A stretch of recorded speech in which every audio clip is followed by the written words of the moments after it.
On continue un peu ce soir notre exploration, on va dire, des personnalités locales de notre région.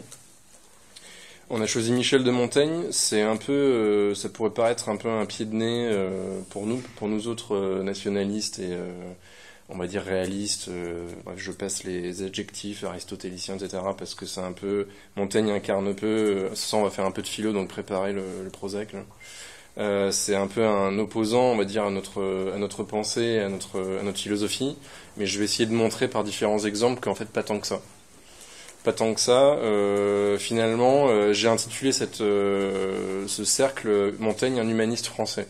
C'est pas anodin. Montaigne, c'est un humaniste français, et je vais démontrer en quoi je vais essayer de démontrer en quoi il a été une grande personnalité de notre histoire de France et comment il a joué un rôle important même dans la vie politique de notre pays. La vie culturelle, c'est une évidence. Et la vie politique, comme vous savez, il était maire de Bordeaux. Donc il a été maire de Bordeaux, donc c'est aussi quelque chose d'important. D'abord, dans l'introduction, on va faire un petit retour historique sur un peu la politique de l'époque. Donc quels sont les chefs d'État, les rois qui règnent durant la vie de Michel de Montaigne. Donc tout d'abord, vous avez évidemment François Ier de 1515 à 1547 qui règne. Son fils Henri II qui va prendre la succession règne de 1547 à 1559. Puis vous allez trouver Henri II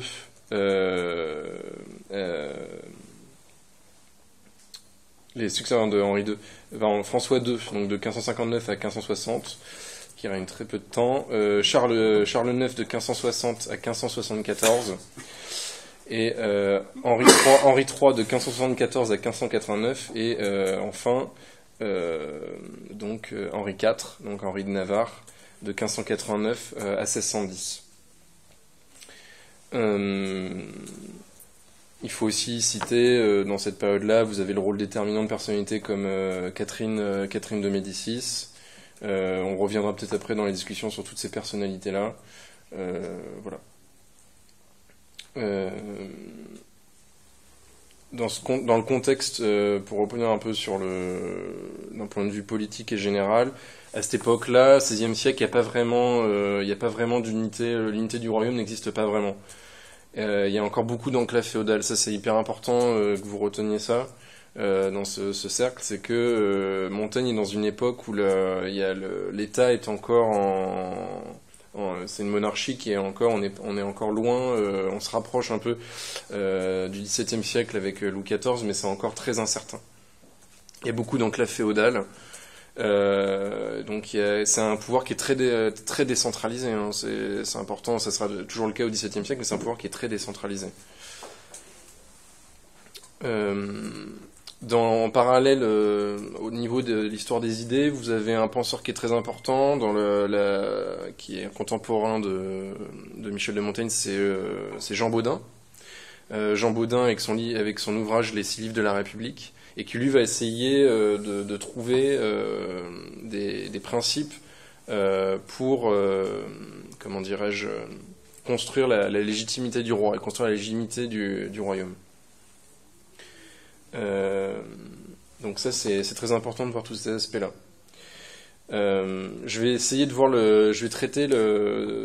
voir ça en 3 parties. Donc tout d'abord, dans la première partie qui va être très importante, la première partie, donc c'est les contours d'une riche existence. J'appelle ça parce que c'est une vie très très complète, à la fois il a énormément, enfin avec les essais, on va y revenir dans la deuxième partie, il a énormément rédigé, énormément travaillé, et sa vie politique, etc. Donc voilà, le but c'est que vous ayez quand même des éléments assez précis sur sa vie.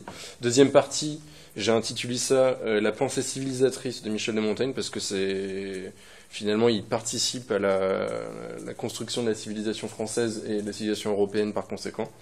Et troisième partie, ça sera Montaigne et la Montaigne en politique, Montaigne et la politique.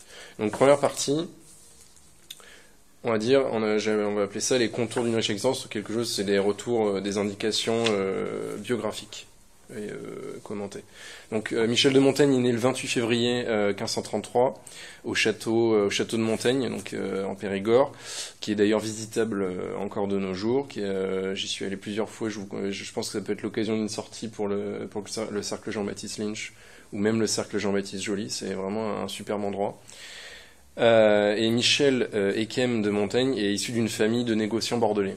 Donc son arrière-grand-père c'est Ramon Eyquem qui fait l'acquisition du château en 1477 de cette maison forte qui date du XIVe siècle à peu près et il accède ensuite au rang de noble et au statut de seigneur de Montaigne qu'il va léguer ensuite à ses enfants et à ses petits-enfants. De ces derniers, Pierre Eyquem est le premier à quitter le comptoir familial pour venir s'installer dans la demeure périgourdine qu'il a fait aménager et fortifier. Et donc là on parle du père de Michel de Montaigne, excusez-moi, il va se marier avec une certaine Antoinette de Loupe, qui est fille d'un marchand toulousain. Ils vont avoir 8 enfants, dont Michel de Montaigne est l'aîné, et si je me souviens, je crois que tous meurent, tous ses frères et sœurs meurent. Donc, il est élevé, donc, il a une nourrice, donc, il a une éducation d'un niveau très élevé, parce qu'il parle le latin dès l'âge de 7 ans. Il est déjà très très érudit. Il va être scolarisé ensuite au collège de Guyenne à Bordeaux, et tout de suite, les professeurs vont voir chez lui un vrai talent pour la discussion et la rhétorique. Il va le faire ensuite, à partir de 1554, après des études de droit. Donc des études de droit à l'époque, c'est plutôt assez courant. Il va débuter une carrière donc à la cour des aides de Périgueux, puis au Parlement de Bordeaux. Donc là, c'est déjà il débute déjà dans sa carrière politique. Il va siéger 15 ans au Parlement de Bordeaux. Et c'est au palais de Lombrières qu'il va faire la connaissance d'Étienne de la Boétie, et qui est un peu plus âgé que lui, qui est un humaniste et un poète français que vous connaissez bien sûr, qui a été l'auteur notamment d'un discours de la servitude volontaire. Et c'est de cette phrase que même Michel Sardou a repris dans une chanson, parce que c'était lui, parce que c'était moi, que c'est pour parler de son amitié entre Montaigne et Michel et la Boétie. La Boétie meurt en 1563, donc Montaigne est très affecté, il rentre dans une grande solitude. Il va se marier en 1565 avec Françoise de la Chassaigne, qu'il a connue grâce à un collègue du Parlement.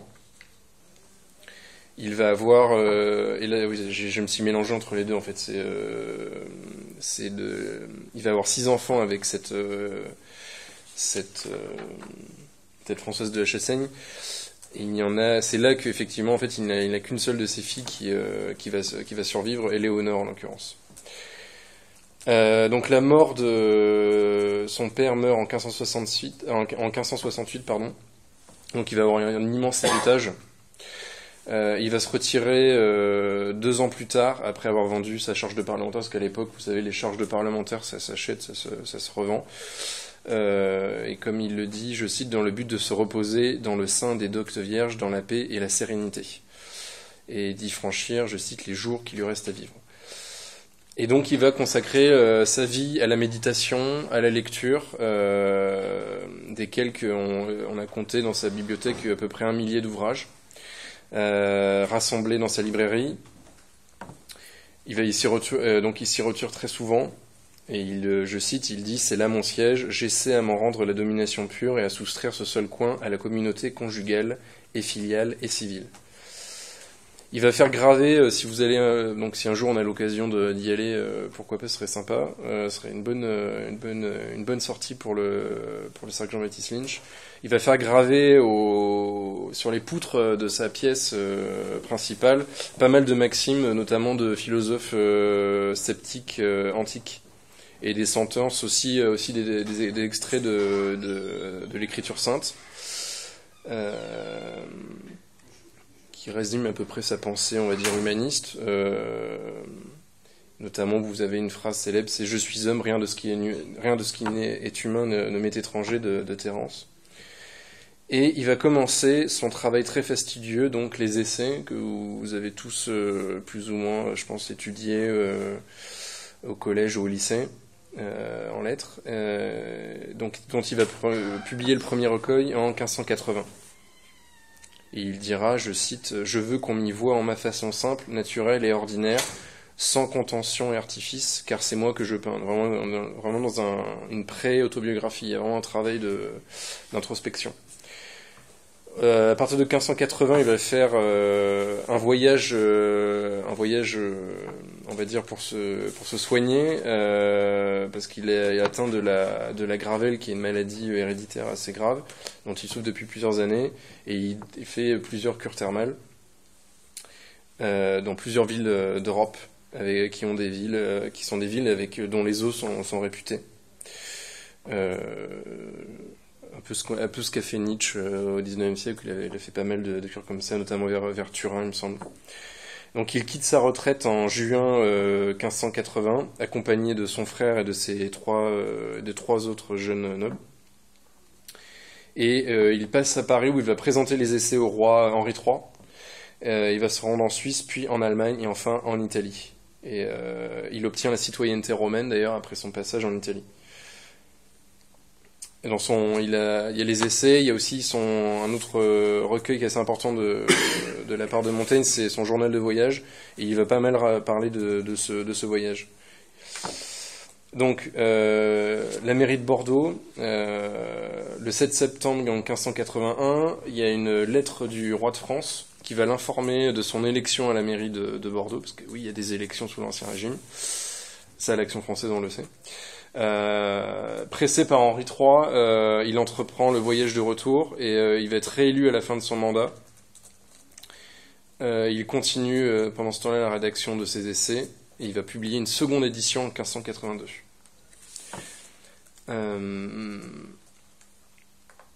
Donc il est nommé gentilhomme ordinaire de la Chambre du roi de France en 1573. Et on peut dire, c'est en filigrane de tout ce cercle, c'est que Montaigne a toujours servi la monarchie. Et il a été critiqué d'ailleurs beaucoup pour ça, par beaucoup de philosophes du XXe siècle, pour ce côté un peu qu'eux jugeaient très conservateur, mais c'est juste quelqu'un qui voyait dans la monarchie une véritable stabilité. J'en reparlerai plus tard, qui vraiment dépassait les clivages partisans, quoi. Après avoir pris activement part à la guerre civile jusqu'en 1577, il entretient des relations amicales avec le maréchal de Matignon, qui est lieutenant général du roi de Navarre, donc du futur d'Henri IV. Et il va essayer de rapprocher Henri III à ce moment-là d'Henri de Navarre, donc le futur Henri IV.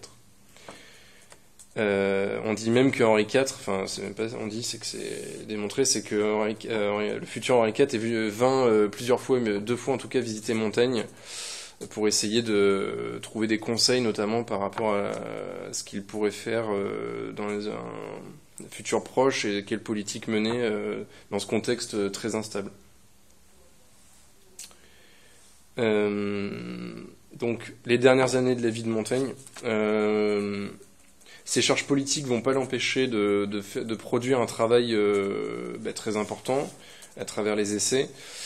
À la fin de son second mandat en 1585, il va se remettre à la tâche et il prépare une nouvelle édition des essais qu'il va publier à Paris en 1588, auquel il rajoute un 3e tome. Et c'est à cette occasion qu'il va faire la connaissance d'une jeune fille picarde, Marie Legard de Gournay, avec qui il va avoir une relation très platonique, on pourrait dire. Une grande amitié qu'on pourrait qualifier pleine de tendresse et d'admiration, et qui vont beaucoup lui donner pas mal de jouets voilà.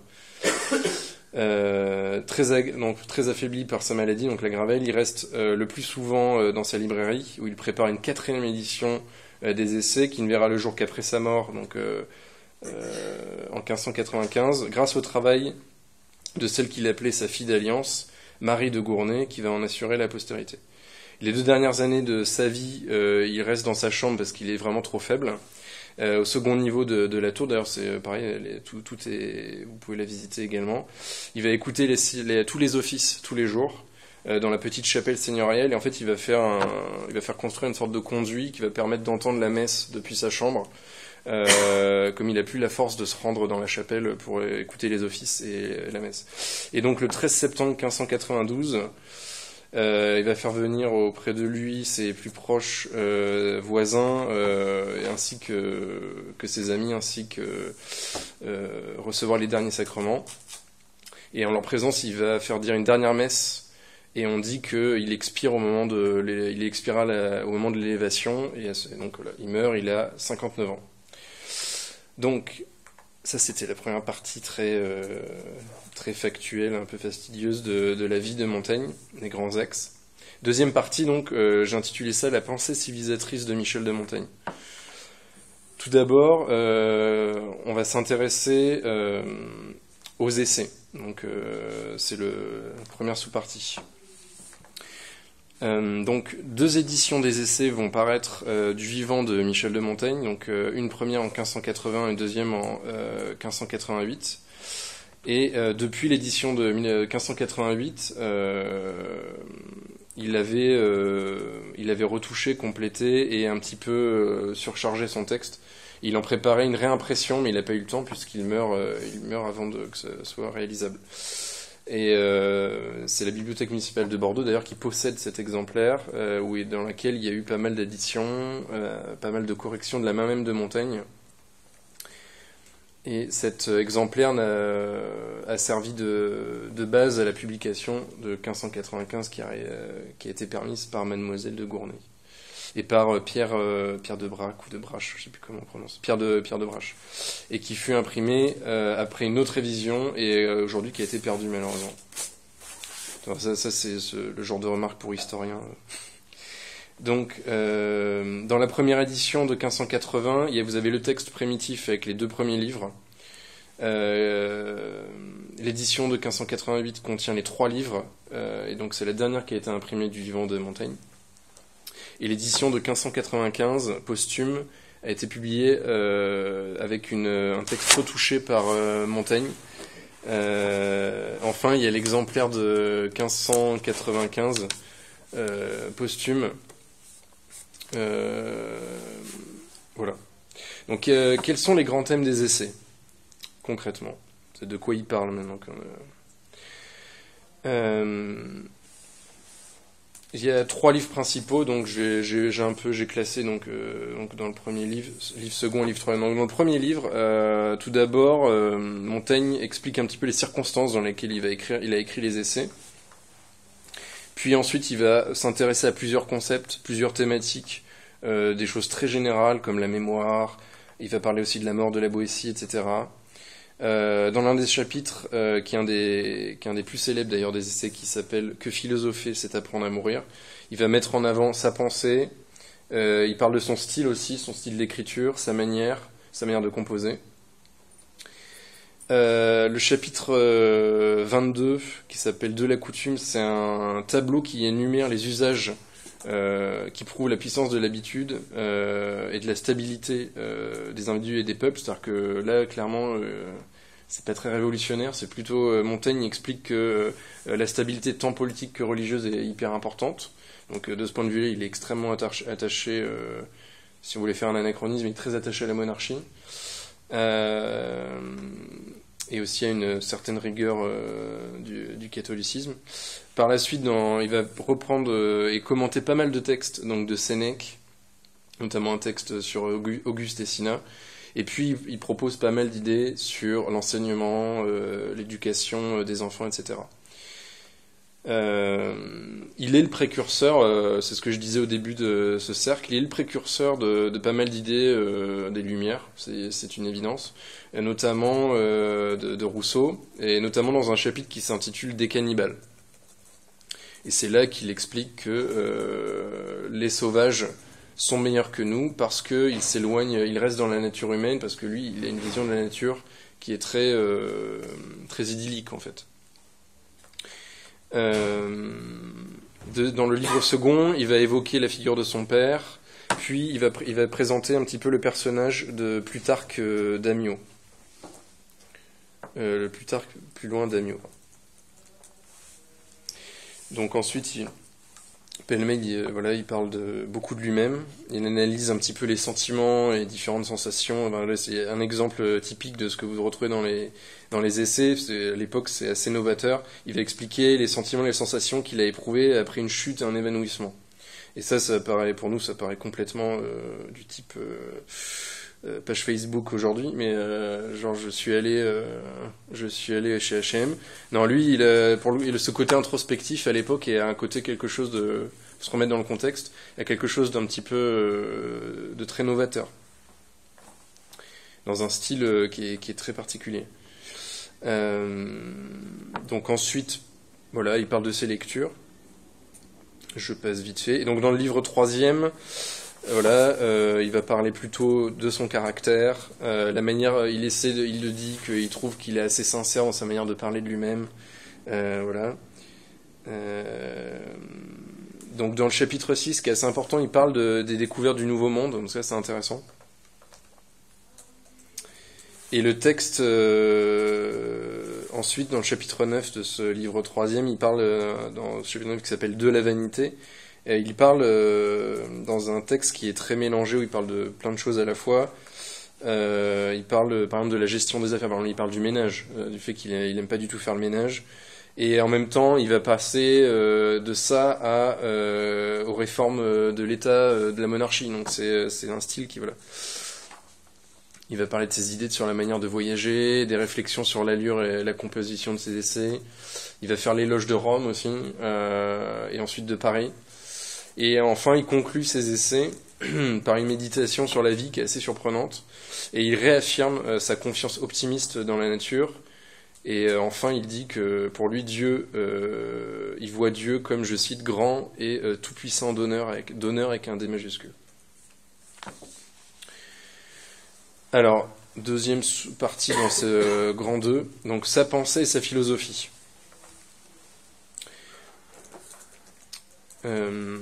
Les essais, c'est, ouais, comme je disais, c'est une sorte d'enquête sur lui-même, sur le genre humain en entier, et finalement, à quel résultat Montaigne va-t-il aboutir ? Il est évident qu'un livre aussi décousu a permis pas mal d'interprétations très diverses. C'est quelqu'un qui admire beaucoup le stoïcisme antique, toute la philosophie. Il a eu une grande crise du scepticisme, etc. Et finalement, il est aussi passé par l'épicurisme. Donc, il a un grand cheminement intellectuel.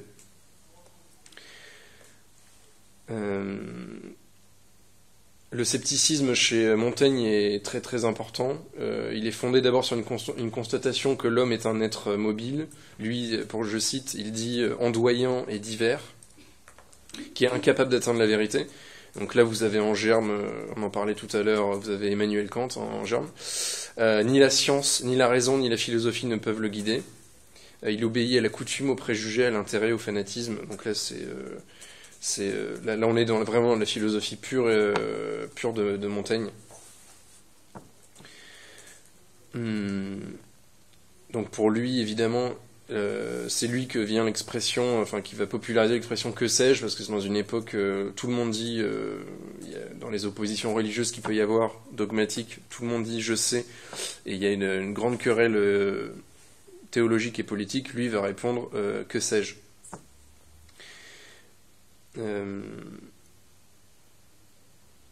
Il va retenir donc quelques leçons de l'épicurisme. Donc c'est pour ça qu'il a une grande fascination pour la nature, enfin avec un N majuscule. Et dans les derniers chapitres des essais, il va un peu dégager une sorte de philosophie définitive de l'homme. Il affirme à cet instant, je cite, « Le plus simplement se commettre à la nature, c'est s'y commettre le plus sagement. Oh, que c'est un doux et molle chevet et sain que l'ignorance et l'incuriosité, à reposer une tête bien faite, laisser faire un peu la nature et elle entend mieux nos affaires que nous. » Donc voilà, il y a un côté, vous avez compris, je pense, une sorte de perfection de la nature qu'on va retrouver plein pot chez Jean-Jacques Rousseau. Et donc dernière partie, Montaigne et la politique, Montaigne et le politique, Montaigne et la politique. J'ai un ouvrage là que j'ai oublié l'auteur, donc qui s'appelle Montaigne en politique. J'ai oublié le nom, c'est une dame qui a écrit ça, donc qui a fait un ouvrage assez intéressant, plus sur l'aspect, comment dire, l'influence de Montaigne sur la politique à son époque. Et elle a montré que les activités, les idées politiques n'ont pas été vraiment secondaires ou momentanées dans la réflexion de Montaigne. Et on le retrouve même au cœur de sa philosophie. Et pour elle, c'est vraiment un penseur politique. Et je vais plutôt m'attarder dans un dernier exemple sur son expérience en tant que maire de Bordeaux. Donc d'abord avec une citation de Montaigne. Messieurs de Bordeaux m'élurent maire de leur ville alors que j'étais éloigné de la France et encore plus éloigné d'une telle pensée. Je refusai, mais on m'apprit que j'avais tort, l'ordre du roi intervenant aussi en l'affaire. Donc Montaigne arrive chez lui, il apprend, ce dont je parlais, il apprend qu'il a été nommé roi, il est félicité par Henri III. Il a été nommé maire, élu maire, et il est félicité par Henri III, et qui lui demande de prendre sa charge sans délai. Et qu'est-ce qui a favorisé cela? Pour beaucoup d'historiens, c'est sa qualité de négociateur, c'est quelqu'un qui est, comme je disais tout à l'heure, qui était très impartial dans les relations pendant les guerres de religion, la guerre civile, comme vous voulez, entre Henri III et Henri de Navarre. Et je cite, il dit « À mon arrivée, j'expliquai fidèlement et consciencieusement mon caractère, tel exactement que je le sens être, sans mémoire, sans vigilance, sans expérience et sans vigueur, sans haine aussi, sans ambition, sans cupidité et sans violence, pour qu'ils fussent informés et instruits de ce qu'ils avaient à attendre de mon service. Je ne veux pas que l'on refuse aux charges publiques que l'on assume l'attention, les pas, les paroles et la sueur et le sang au besoin, mais je veux que l'on s'acquitte de ses fonctions en se prêtant seulement et accessoirement, l'esprit se tenant toujours au repos et en bonne santé, non pas sans action, mais sans tourment et passion. » Donc il va déployer une grande activité pendant son mandat de maire pour conserver la ville, pour essayer éviter que les troubles religieux, notamment entre catholiques et protestants, se développent.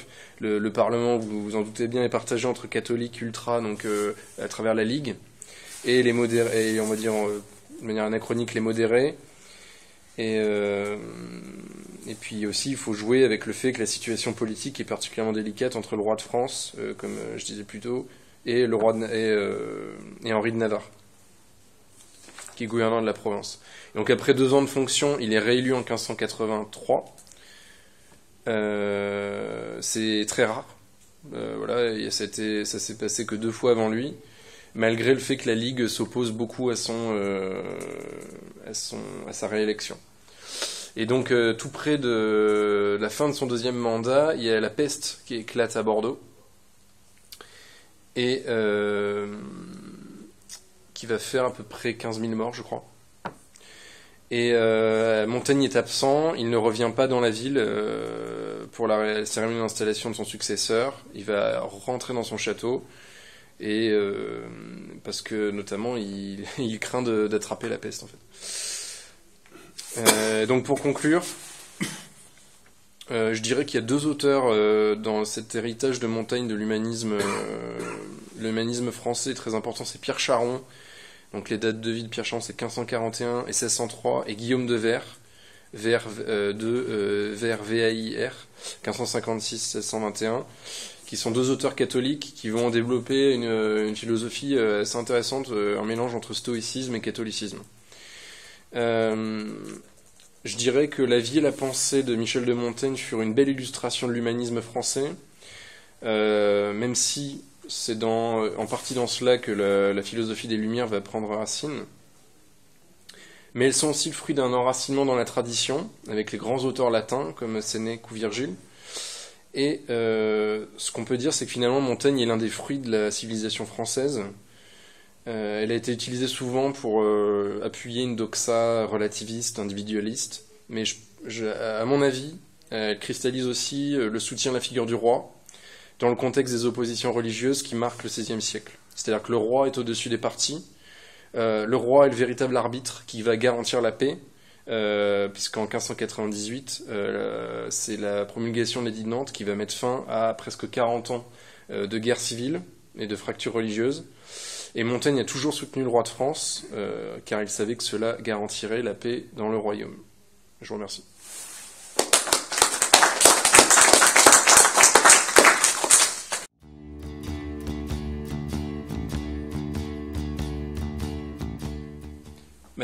Ouais, c'est une très bonne question. C'est-à-dire que je l'ai un peu, comment dire, frôlé, mais c'est-à-dire que l'humanisme de Michel Montaigne, il est pétri de tradition. Et le problème, c'est qu'aujourd'hui, cet humanisme, en fait, est vidé de sa substance, qui est quand même l'amour de la tradition.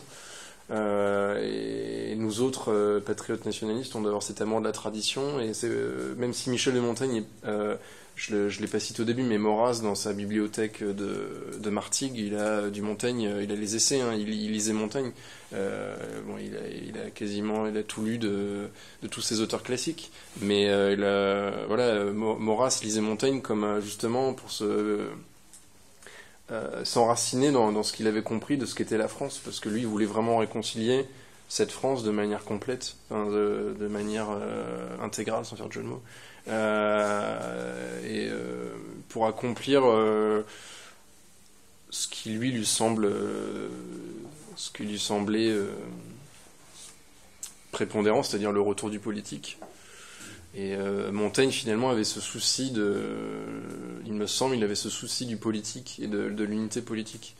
Et le fait qu'il ait eu cette expérience d'ailleurs à Bordeaux montre qu'il avait une certaine légitimité en plus. Je sais pas si j'ai répondu. Non, alors pourquoi aujourd'hui l'humanisme est une valeur... Oui, parce qu'on parle pas du même humanisme. Parce que l'humanisme, le problème, c'est que comment dirais-je, aujourd'hui, l'humanisme de l'époque, c'est quelque chose qui regarde beaucoup en arrière. Effectivement, on a l'impression que c'est très novateur, mais c'est une contemplation tu vois ce que je veux dire? C'est une contemplation en même temps de ce qu'ont fait les anciens. C'est la meilleure manière de faire un arbre solide, c'est des racines profondes, et c'est de regarder derrière. L'humanisme de gauche aujourd'hui est dans un déracinement total. Enfin, je veux dire, Montaigne, ce qu'il voit dans Montaigne, c'est cette espèce le fait qu'effectivement c'était quelqu'un qui était le côté un peu bisounours parfois. Le truc, c'est que dans les essais, il n'y a pas que du bisounours. Now here's the truth.